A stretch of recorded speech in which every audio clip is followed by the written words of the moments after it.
Thank you all for joining me tonight for a lecture I like to entitle The Double-Edged Photograph. I'm just going to get right in it, if that's okay, before you all get too drunk to appreciate it.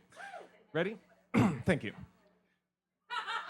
Behold, the graduating high school senior from the class of 1999. What more do you need to know about him that is not communicated in this photo, I ask you? See, his hair is coiffed in imitation of the Adonis of the age, Matt Damon, who has just won an Oscar for co-writing Good Will Hunting. His crooked smirk proclaims to the camera, no teenager is as confident without having lots and lots of teenage sex, which I am. Things are going clearly very well for this young man. So well, in fact, that a viewer could easily overlook the premature purpling circles under his eyes for emphasis. This is really the only tell that this young subject has undergone sleepless nights for the better part of a decade to get himself right where he is at this point. So let's just go back a bit. When our subject entered the 7th year of the public education system, his social stock was uncommonly low. Yes, even by junior high standards. See, here he found himself plagued by childhood obesity, which exacerbated a fear and loathing he already felt for other school children. His situation was not helped by his affectation and love for large, ornate belt buckles, which he liked to display prominently upon an artificial fupa created by the cinching of his belt too tightly, seen here.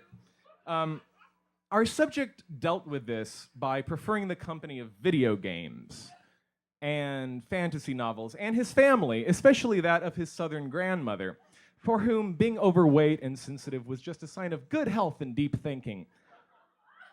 Two things that she valued very much and encouraged through Corn Dog Wednesdays and buying him all the books he could read. But then, the summer before his sophomore year, his situation took a miraculous turn for the better. Shortly into his first year of high school, our subject contracted mono from a shared water bottle, and he lost 100 pounds. Spike. Next, he discovered a support system for nerds who wanted to have sex with each other. This was called Drama Club. By junior year,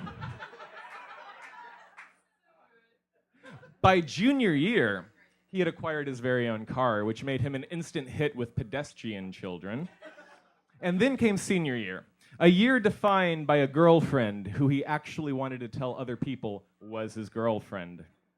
And thus, the transformation was complete.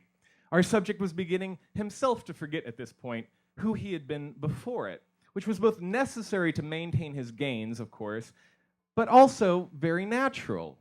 I mean, how much does our young man here have in common with his 14-year-old self, I ask you? This 14-year-old self who jerked off to the Marvel Comics swimsuit issue and never talked to girls.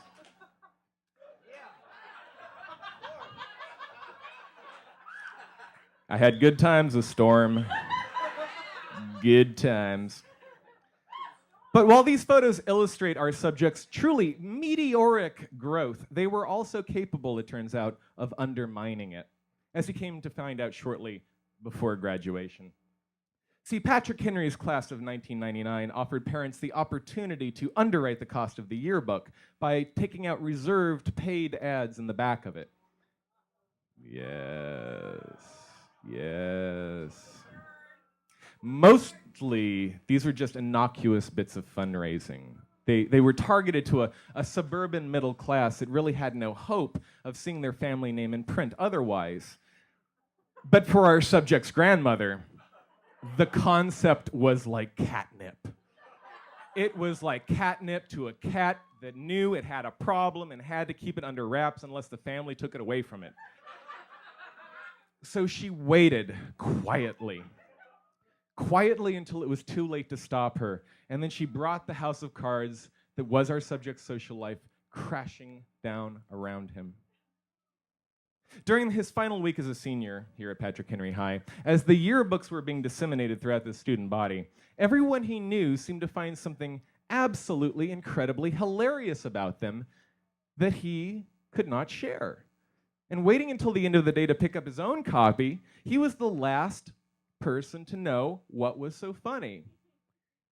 He was so funny. He was funnier than he'd ever been in a school play or to the girls he tried to make laugh. So funny, in fact, that I think it's really worth dissecting this page in detail because clearly there is a lot going on here. Now, see, the eye is drawn initially to what I like to call the hat portion of the picture, probably because the hat takes up 40% of the space. Whoa! Playing the drums.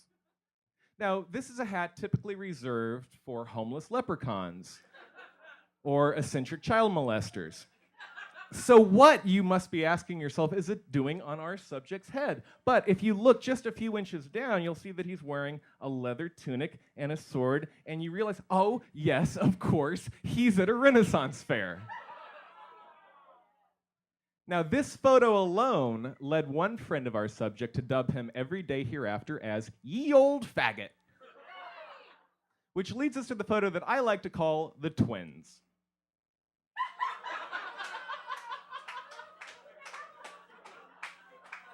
I'll give you a moment. One clearly is of our subject in full Renaissance fair apparel, and the other in his fencing uniform.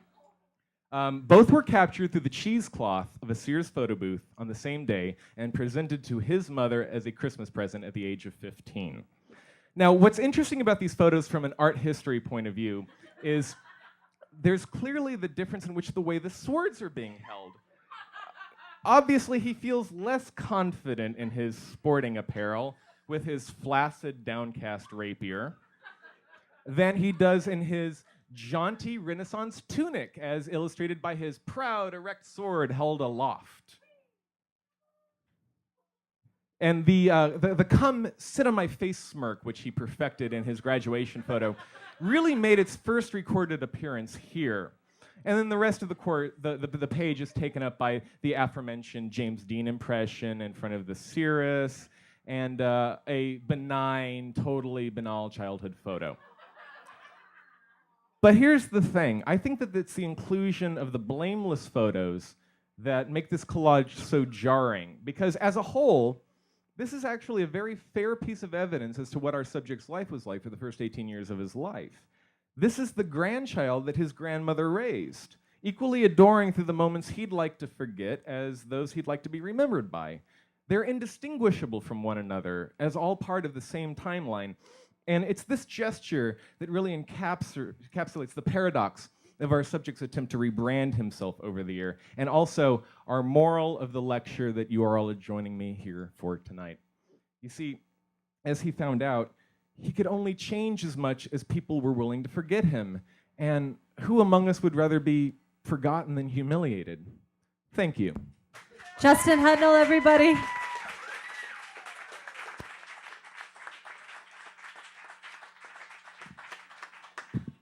That was embarrassing. For me too, because I'm his friend. I'm just his barista, and I was embarrassed.